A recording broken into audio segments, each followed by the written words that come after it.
ನಮಸ್ಕಾರ. ನಾನು ನಿಮ್ಮ ಪ್ರೀತಿಯ ಉಮಾಪತಿ.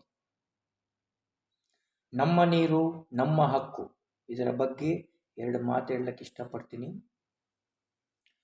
ನೀರಿನ ಹಕ್ಕಿನ ಅರಿವು ಅಂದರೆ ಜನರಿಗೆ ನೀರು ಮೂಲಭೂತ ಹಕ್ಕು ಎಂಬ ಜಾಗೃತಿ ಮೂಡಿಸುವುದು.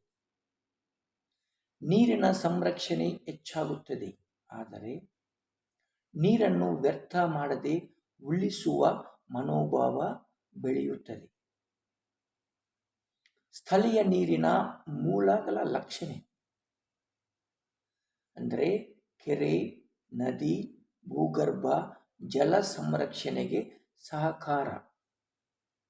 ನಮ್ಮ ನ್ಯಾಯಸಮ್ಮತ ವಿತರಣೆ ಅಂದರೆ ಎಲ್ಲರಿಗೂ ಸಮಾನವಾಗಿ ನೀರು ಸಿಗುವ ವ್ಯವಸ್ಥೆಗೆ ಒತ್ತಾಯ.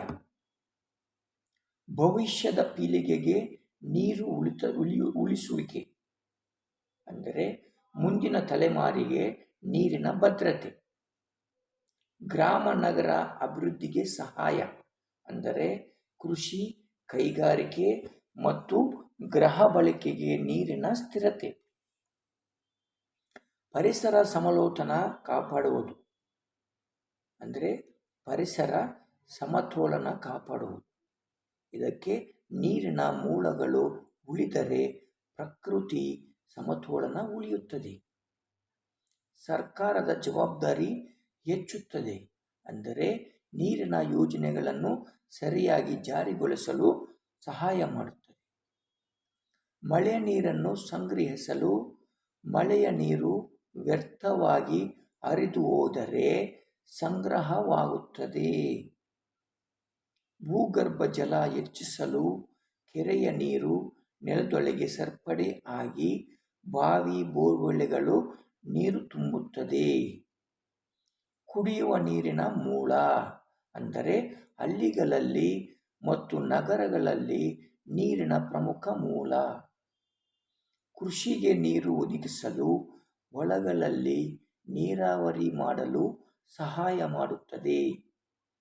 ಪ್ರವಾಹ ನಿಯಂತ್ರಣಕ್ಕೆ ಹೆಚ್ಚು ಮಳೆ ಬಂದಾಗ ನೀರನ್ನು ಹಿಡಿದು ನಷ್ಟವನ್ನು ಕಡಿಮೆ ಮಾಡುತ್ತದೆ. ಪರಿಸರ ಸಮತೋಲನಕ್ಕೆ ಪಕ್ಷಿಗಳು, ಮೀನು, ಸಸ್ಯಗಳಿಗೆ ವಾಸಸ್ಥಾನ. ಹವಾಮಾನ ತಂಪಾಗಿಸಲು ಕೆರೆಗಳಿದ್ದರೆ ಪ್ರದೇಶಕ್ಕೆ ಉಷ್ಣಾಂಶ ಕಡಿಮೆಯಾಗುತ್ತದೆ. ಸ್ಥಳೀಯ ಜೀವನಾಧಾರಕ ಮೀನುಗಾರಿಕೆ, ಪಶುಪಾಲನೆ ಜೀವನೋಪಾಯಕ್ಕೆ ಸಹಕಾರಿಯಾಗುತ್ತದೆ. ಕೆರೆಗಳು ನೀರು ಉಳಿಸಲು, ನೆಲ ತುಂಬಿಸಲು ಮತ್ತು ಜೀವನ ಉಳಿಸಲು ಈ ಕೆರೆಗಳು ಬೇಕು, ನದಿಗಳು ಬೇಕು. ಅಂದರೆ ಪೂರ್ವ ಕಾಲದಲ್ಲಿ ದೊಡ್ಡವರು ಒಂದೊಂದು ಊರಿಗೆ ಕೆರೆಗಳನ್ನು ಕಾಪಾಡ್ತಾ ಇದ್ರು. ಏನಕ್ಕೆ? ಆ ಊರುಗಳ ಜೀವನಕ್ಕೋಸ್ಕರ ಅಲ್ವಾ? ಇವಾಗ ಕೆರೆಗಳೆಲ್ಲ ಸಿಟಿಗಳಲ್ಲಿ ಮಳೆ ಬಂದರೆ ರೋಡ್ಗಳು ತುಂಬ್ತವೆ, ಕೆರೆಗಳಿಲ್ಲ. ಅಲ್ಲಿ ವಾಲ್ಯೂಮ್ ಇರಲ್ಲ ಚರಂಡಿಗಳು. ಯಾಕಂದರೆ ಹೋಗಿ